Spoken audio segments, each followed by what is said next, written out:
And here we go. We are back and as good as we've ever been here on the Nest podcast.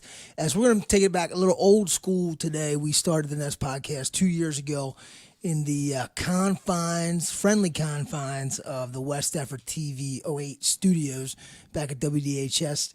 And when we put this thing together, the thought process was that we were really going to celebrate our student athletes and what they were doing, and it was more based on the up-to-date, let's review what's going on, and we're going to throw some motivation in there with it. And we kind of gotten away from that now with our new outlook here and what we're dealing with, and that's fine. We're broadening the show topics, but on this show, we really want to go back to our roots, and this show is going to be about the fall and winter of 1920 for West Deptford High School athletics. This one's for the student athletes. So we just want to preface this with that and really use this one to celebrate our student athletes and what we've achieved. And also use it, Joe, as a reminder of, even though this downtime per se or this individual time is here where we can't compete, we want everybody to remember that if you're going to go to school in West Deptford and you're going to compete for West Deptford, this is what we're all about. And I think this podcast will showcase that. And I think that's that sense of tradition and pride that we've talked about as well about this town. Let's not forget how far we've come and what we continue to work for and what we continue to put out there and the product that we put out there on the field. That's something to be really proud of, and we want to make sure we recognize you. At the same time, we are not doing this to not name anyone or miss something, and if we did, please feel free to reach out. We will be doing a bunch of different episodes like this. We just wanted to give a recap. We like talking about it. We love celebrating you guys, but it is not a way to leave anyone out or do any of that intentionally, so please, bear with us in that. We're going to throw things out there as we can. So fall 2019 opens with the NJSIAA dropping the heat advisory warning. So that's what we kind of open the year with, is you're not allowed outside or anything, heat and humidity, and everybody did a great job dealing with that, and certainly didn't get in the way. A lot of early morning practices going on at the Nest back home, which was pretty cool to see our kids competing that early, but it kicked us off into a very successful and exciting fall. It certainly did. I think we'll start off with our field hockey program, which has been at the top of South Jersey Group 2 for the last, I don't know how many years, but they won their 7th straight South Jersey Group 2 title. Coach Courtney Stetson. Year one. You know what, and Courtney, to give Coach Stetson a shout out, she never tried to fill the shoes that are just unfillable by head coach Linda Decker, who did it for 40 years. And Coach Decker was inducted into the South Jersey Coaches Hall of Fame this past early March.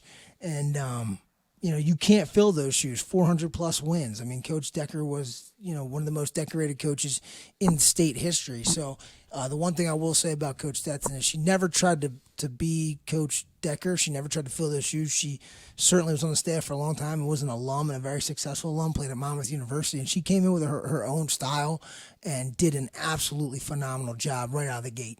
I think finding that balance for her was tremendous. She took the foundation that Coach Decker built and what the girls seemed to really like, but then also took the feedback of the team and tried to, make it her own as well. And I thought she did a great job with that, finishing 20-4 on the year, knocking off Delsea again in the semifinal this time. Yep. where they really had nothing to lose. I think that's the 5th or 6th year in a row that Delsea's tried to come and knock us off the throne and could not. And then, we were throwing a little bit of a curveball with the weather, wanted to get the game in.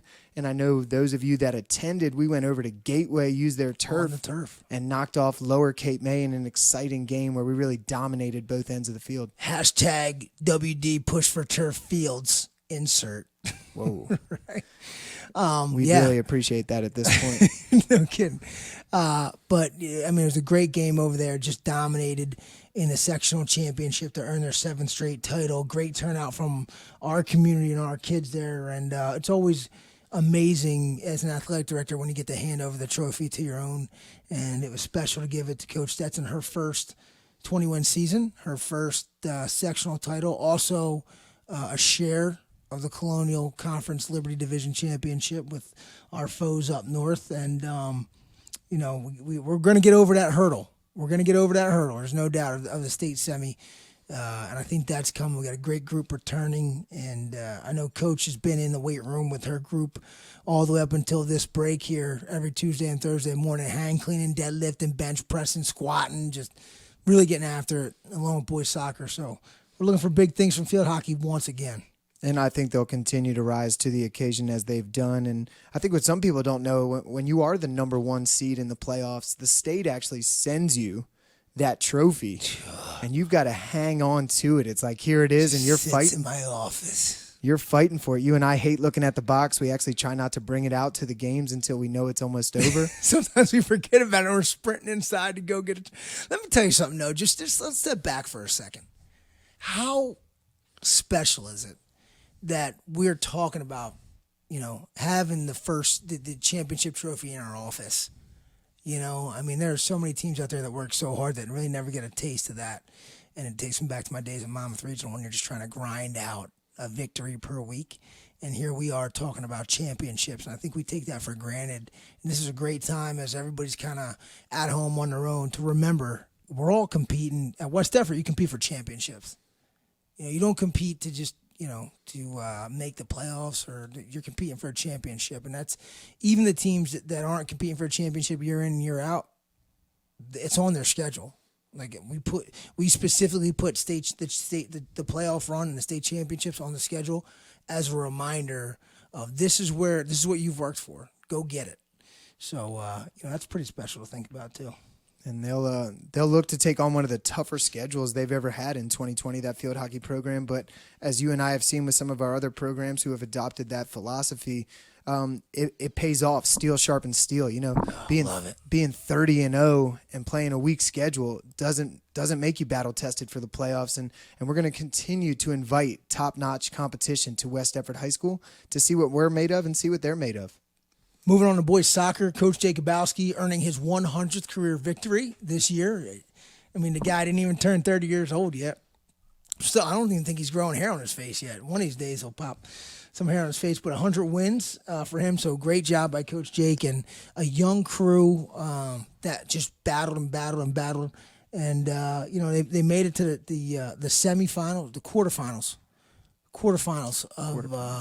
of the Group 2 South Championships, where they lost to, they played at Haddonfield, and whenever you get to play somebody for a third time and then in the playoffs and it's a rivalry, it's going to lead to some fireworks. And our kids just absolutely battled their tails off in a very exciting game, a 1-goal loss, but certainly an effort to be proud of. And they're bringing back a ton of talent. And again, before we got shut down, that was a group showing up in the mornings, and those who couldn't make it in the mornings, he even expanded to an afternoon lift, was getting help from Coach Malone, Coach McAndrew, Coach DeStefano. I mean, just great to see those guys jumping in and doing their part to help out as best they can. And, I think we'll see another strong product put out there on the field come August. No doubt, Coach Jake, his we just talked about it, but his goal is championship. It's championship or bust, and they're certainly working towards that, and they've been doing a great job. Moving on to girls tennis and Coach Seeley, what could you say? Coach Seeley is going to go down as one of the best coaches that we've ever had. He coaches 3 sports. He's the head coach of girls and boys tennis and an assistant in bowling. You talk about a guy who's just an incredible ambassador for our school and certainly our athletic department, and really does everything he can to take a program to the next level. And he did that with our girls tennis team. 13-6 this year with some big time wins. They Exit 32 up north, it's just at another level, and we're gonna get there. But I will say this: Coach Seeley's done an incredible job of doing everything he can to put our program in a situation to compete every single year, to get to a championship, and B, he's becoming one of the most respected coaches in South Jersey in tennis. And they had an incredible comeback victory over Lower Cape May, and even better. Oh, there's the dog barking. Dogs for foods here, and a tough loss in the semis to our rivals from the north. So he's doing an unbelievable job, and we look for the same and then some this coming fall. I think if you take a look at what he does across 3 seasons, how his numbers continue to grow. I think there might have been close to 50. There were 50 girls in a Group 2 school on the girls' tennis team. I think I did the math one time, and we had more girls on our tennis team than the rest of the conference combined, like certain teams combined. It just speaks to the type of guy he is, the character that he presents, and they hosted a sleepover on the tennis courts. Tennis courts. How about that? That I took part in as well, where Mr. Seeley and I put some tents up. There's movie screens out there. We played games. But tell me how many teams or how many high schools where you could have 50 people sleep outside on the tennis courts and not have an issue. How about that? I mean, it's just. If you told me that was the experience my child got to have in high school, that's what it's all about. That's outside the box thinking. And you're right. It wasn't even a second thought. It's like, hey, yeah, it's going to be awesome. Let's do it. The ice cream truck pulled up. I had a blast. It was something I enjoyed, and I got to know some people I've never gotten to know before. But also, he gives an opportunity for you to be a part of something. If you've never played a sport, you're unsure of yourself, you don't always fit into every group. And I think that's amazing. He starts every single practice with a circle stretch where they go around, say their names, and they have a topic that they talk about. And so that's not just a group. That's a group who's getting to know each other and becoming closer throughout the season. But again, I have to give a shout out. It was an unbelievable playoff victory against Lower Cape May where we were down, I think 3-1 or no, it had to be 2-1, but then rattled off a victory. Now we're 2-2, and it's second doubles who comes from behind. I think it was 2-0, then 2-1. I remember being on the practice field, and you were running up, giving us updates as we were in the middle of football practice, and we're shouting them out.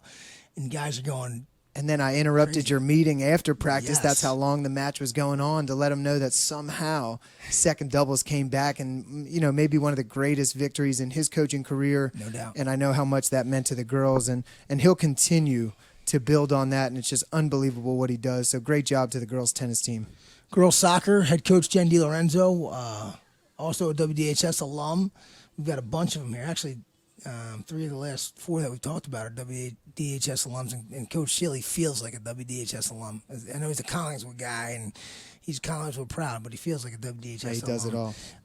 10-10 girls soccer, very young team. They did explode into the playoffs, though, with an 8-1 victory over Pennsauken, just absolutely dominating on a soggy field, and they didn't really care about what they would. I feel like this girls' soccer team has a toughness. They'll play in the parking lot if that's where they have to play. They don't care about the surface. I think that mentality's been adopted by all of them, and that was a 8-1 over Pemberton. But again, another young group that brings back a ton of talent, went on a 5-game win streak in the middle of the season. And after that 8-1 victory over Pemberton, completely overmatched traveling to Cinnaminson, and they fell just short 4-3 in the quarterfinal, which, getting the updates from that game just was an all-out Donnybrook and an absolute battle. Might have been one of the best games we've played all year. From what I heard, that's exactly what it was. Yeah. That's a team that was firing on all cylinders in Cinnaminson, and we went over and gave them everything we had. They would be my dark horse in the 2020 fall season to do something really impressive. I think that they're dialed in. The girls' soccer team is to where they need to be, and they got enough. And they got a lot of talent coming back, and they got a strong incoming freshman class. I think they're a team on the rise for sure. Absolutely. Moving on to cross country, girls and boys, Coach Drummond and Coach Burke, just really doing a great job, continuing to produce cross country runners in our school. Start with the girls, Corinne Dorsett, Hope Signer. The whole team's coming back next year. So, that's going to be a team also that you have to look out for to do some damage in the Colonial. But Corinne Dorsett and Hope Signer doing a great job qualifying for the NJSIAA tournament on the girls' side. And on the boys' side, a dominating crew who, again, is all back next year. That was phenomenal. 4th overall in Group 2 South, 11th overall in the state, continuing to push the limits, continuing to get faster, stronger, and also keeping that core group together. I think the cross-country program, since we've been here, has been really solid. And even though they struggle to get members out, the members that do come out are completely bought in, and they continue to compete at a really high level. And I think that will continue to get even better. If that boys group commits to their all-season training, first of all, when we get back to spring sports, I think that group's going to have a successful spring track season. But when we get back next fall, that crew could do some damage. Zach Rhoda, Tommy Thomason, Jake Cobb, just to name a few. Right, Gabe Renninger. Gabe Renninger, yep. They could do damage, man. Look out for that crew, man. I think, talking to Coach Drummond, who's coached collegiately and is now back in the high school ranks, I take his word as gold, and I think if they do what they need to do this offseason, they're going to be really dangerous next year. And I think the likes of Emily Hickman, who's been unsure of what sports she's going to play. I know she was looking forward to coming out to spring track, is actually thinking about joining the cross-country team in the fall. I know Corinne and Hope were excited about that as well. So I think we'll see those programs continue to rise, and there's some runners in the building that can definitely put down some scary times. Cheerleading squad, coached up by two of WDHS's finest in Alyssa McClaney and Lindsay Sheehan. Coach Sheehan, I always like to comment about Coach Sheehan and show my age. I had Coach Sheehan when she was an 8th grader. She was in my student teaching class at West Deptford Middle School, and they did a great job this year. Big Eagles, Little Eagles program, working with the youth cheerleaders, led by a great senior class. And you talk about pushing the envelope and just trying to take things to another level. Alyssa McClaney is constantly trying to do that, and is one of the most positive people I know. And she did that this year for sure. Now, you want to talk about West Deptford pride. Coach McClaney and that whole group brought it day in and day out, from pep rallies to football games to actually coming out and supporting all different types of programs, decorating the hallways, always being available to show school spirit and support any program they could. And the gym's the Nest is rocking during pep rallies when they come out. Absolutely. Between when you go WDHS cheer routine and then WD dance team, man, the intensity level in that gym is just at its peak. So and to raise that bar even higher, you put the West Deptford marching band inside that gym. When those drums are going, I love it. Baddest band in the land. Selfishly, that's why we don't go outside anymore. Just people are like, we used to go outside before Morrell got here. Now we don't. Yeah, it's because when you walk down the hallway and you hear the drums pumping, what? Are you kidding me? You want something better than that to get your blood flowing? If your blood's not flowing when you get into that gym, you better check your pulse. Just insane, and how much the students like it. And I'm so glad you gave the dance team a shout out, as that program has continued to grow, and the students have really, really embodied that. And again, we've talked about it before, probably the hardest working program we have, the West Deptford Marching Band and the Color Guard.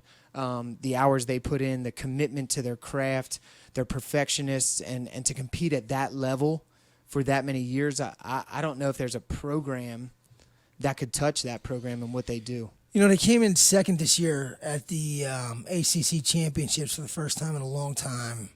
And I know that absolutely, you talk about a competitor, talk to Tom Kershaw, because that man is, you talk about intense.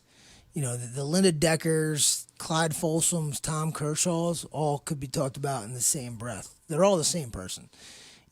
And I get to interact with all three of them, and it's crazy about when you talk about success, and we'll talk about what makes great leaders down the road in future podcasts, but they all have the same characteristics. And that performance from our marching band, I know we go out the home show, and I get to take my family, my wife and my kids to the home show every year, and it's something we really look forward to.